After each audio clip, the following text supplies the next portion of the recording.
79ാമത് സ്വാതന്ത്ര്യദിനാഘോഷത്തിന്റെ അവസാനഘട്ട ഒരുക്കത്തിൽ രാജ്യം. ചടങ്ങുകൾ നടക്കുന്ന ഡൽഹിയിലെ ചെങ്കോട്ടയിൽ കനത്ത സുരക്ഷയാണ് ഏർപ്പെടുത്തിയിരിക്കുന്നത്.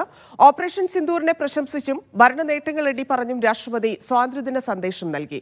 ഓപ്പറേഷൻ സിന്ദൂറിൽ പങ്കെടുത്ത സൈനികരെ പരമോന്നത സൈനിക ബഹുമതി നൽകി രാജ്യം ആദരിക്കും. പൊരുതി നേടിയ സ്വാതന്ത്ര്യത്തിന്റെ 79ാം വാർഷിക നിറവിലാണ് രാജ്യം. ഹർ ഹർ തിരങ്കയുടെ ഭാഗമായി കേന്ദ്രമന്ത്രിമാരും മുഖ്യമന്ത്രിമാരും വസതികളിൽ പതാക ഉയർത്തി. നാളെ ചെങ്കോട്ടയിൽ പ്രധാനമന്ത്രി പതാക ഉയർത്തുന്നതോടെ ഔദ്യോഗിക ചടങ്ങുകൾക്ക് തുടക്കമാകും. സ്വച്ഛ് ഭാരതിന്റെ ഭാഗമായി 50 ശുചിത്വ തൊഴിലാളികളെ പ്രധാനമന്ത്രി ആദരിക്കും. ഓപ്പറേഷൻ സിന്ദൂർ ഇന്ത്യയുടെ സൈനിക ശക്തി വ്യക്തമാക്കിയെന്ന രാഷ്ട്രപതി ദ്രൗപദി മുർമു സ്വാതന്ത്ര്യദിന സന്ദേശത്തിൽ ചൂണ്ടിക്കാട്ടി. ഭീകരവാദത്തിന് ഇന്ത്യ ഉചിതമായ മറുപടി നൽകിയെന്നും രാഷ്ട്രപതി സ്വാതന്ത്ര്യദിന സന്ദേശത്തിൽ പറഞ്ഞു. ऑपरेशन सिंदूर ने ये दिखा दिया कि जब राष्ट्र की सुरक्षा का प्रश्न सामने आता है तो हमारे सशस्त्र बल किसी भी स्थिति का सामना करने के लिए पूरी तरह सक्षम सिद्ध होते हैं.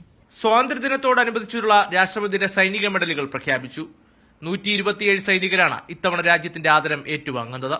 ഓപ്പറേഷൻ സിന്ദൂറിൽ നിർണായക പങ്കുവഹിച്ച സൈനികർക്ക് 3 സൈനിക വിഭാഗങ്ങളിലും മെഡലുകൾ പ്രഖ്യാപിച്ചിട്ടുണ്ട്. 4 പേർക്ക് കീർത്തിചക്ര പുരസ്കാരവും 15 പേർക്ക് വീർചക്ര പുരസ്കാരവും 16 പേർക്ക് ശൌര്യചക്ര പുരസ്കാരവും നൽകും.